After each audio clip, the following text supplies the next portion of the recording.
Are you reaching any goals? We want it easy. We don't want to do anything. But God is a God who wants to give you a dream that drives you. Dream problems are the best problems. Listen, in life you're going to have problems.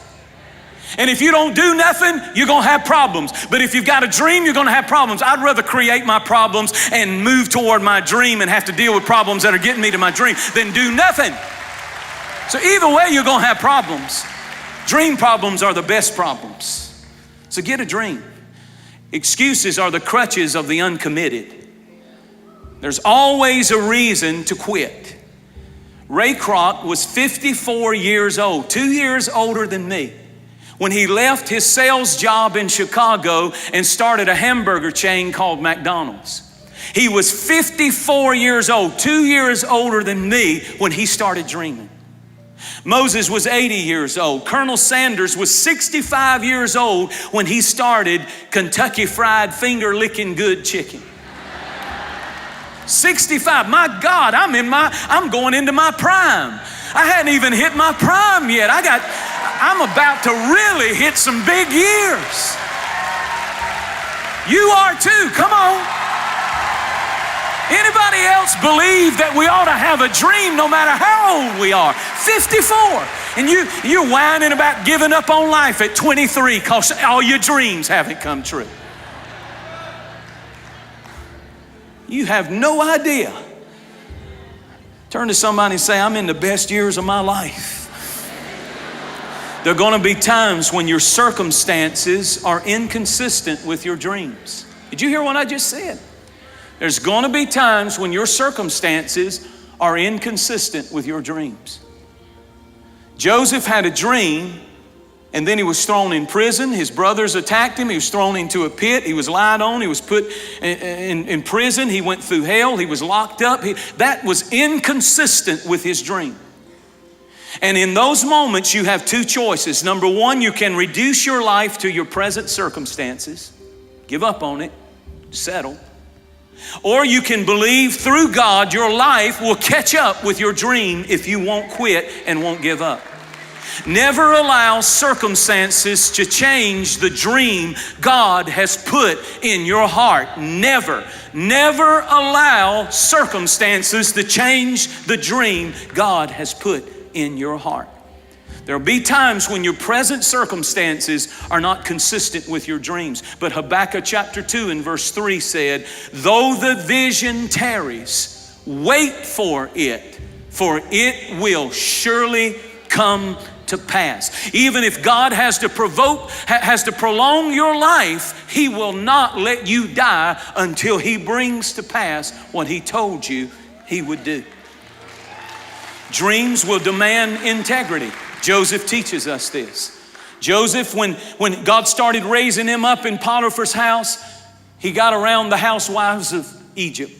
And Miss Potiphar put on a biblical dress. Lo and behold, I'm sure it was showing lots of leg and lots of upper extremities. And she's walking in and trying to seduce him. Because dreams will demand integrity. She starts hitting on Joseph. And the enemy understands men are visual. Women like cards and candy and small gifts and candlelight, romantic dinners, walks on the beach holding hands. Dr. Rutland said that men just want women to show up naked and with food. That's what Dr. Rutland said. If you have a problem with that, send that message to Dr. Rutland, because he said it. And he's a doctor. And that's pretty much the difference between men and women. But I want to say to you, you got to watch it when you've got a dream and God begins to bless the dream.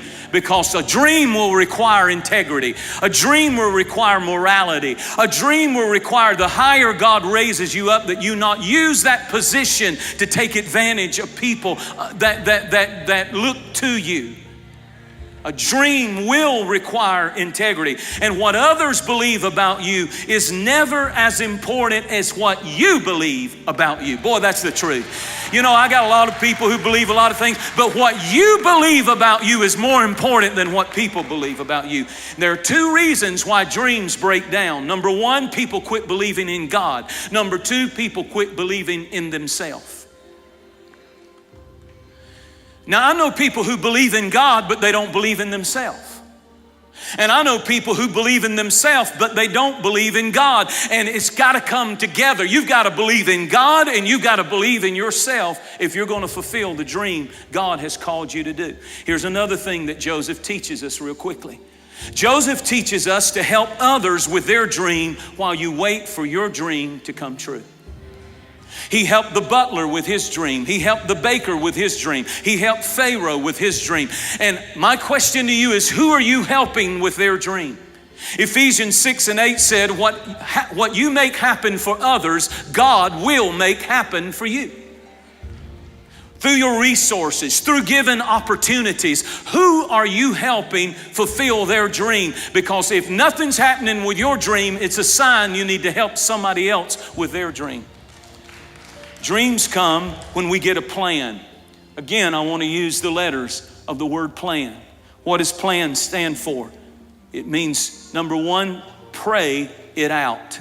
If you don't pray it out, then watch out. You're going to fail. Pray it out. The L stands for lay it out. Write it out.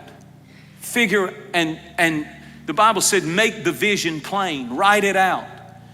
So pray it out, lay it out, act it out.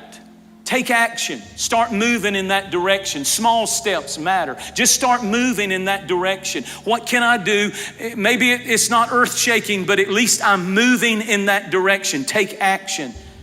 And then navigate it out. A Navy SEAL commander said this about plans. Listen to this. I've never seen a plan of attack survive the battle. What he was saying was, you can have your plan, but when you get in battle, you have to learn how to expect the unexpected. You have to learn how to navigate your plan. And so you start out with a plan and always plan, but you learn to turn and change things. And you know, if that didn't work, I'll try it this way. And you navigate the plan. So I want to conclude in just a moment. I'm almost through. But I want to say this, a dream produces discipline. Self-denying. Be ambitious with your life. David, while keeping sheep, a minimum wage job, he didn't waste it. He was target practicing. He was writing songs. He was learning how to play. His gift would make room for him in a palace before the president of his nation. He was watching the sheep and applying life applications to it. While nobody was watching, he was training for reigning.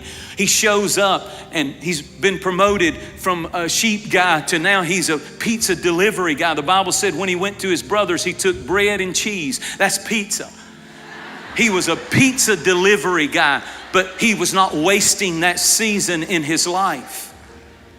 Everything about life, everything about sorrow, everything about hurts and rejection and failure, God will make it fertilizer for you and your dreams if you will allow Him. Every job, everything you've been through, God will make it fertilizer for your dream. Be ambitious with your life. Be ambitious with your life. Get a dream. The movie, I conclude with this, but the movie Saving Private Ryan, if you remember, just to give you a summary of it, two of the brothers are killed in the same family in World War II, and there's one other brother fighting in Germany, and they make a call and they say that's too much for any parent, any mother to deal with, losing all three of her children, so go get Private Ryan and bring him home to his mother. And they send a whole unit in to find him and bring him home. And these guys get blown to pieces. They all give their lives and die and are killed by the Germans, trying to protect one man to get him home to his mother. They all give their life so that Private Ryan can live. And the final scene of the movie is Tom Hanks, who's who's the commander of that unit, he's been shot fatally, and he's laying on a bridge, and he's bleeding, and he's dying. And Private Ryan is standing there, and he reaches up and grabs him by his shirt and pulls him down. And he says, basically, make your life count. Make it worth it. All these guys, including me, have given our life and died. Do something with your life that is significant. Do something good with your life. And I thought about Jesus and how he must look at a generation that's wasting their life on drugs and partying and craziness. And he probably wants to grab them and pull them close to him and say, do something significant with your life. I've got a purpose. I've got a dream. I'm going to change the world. You can do it. Turn to somebody and say, dream bigger.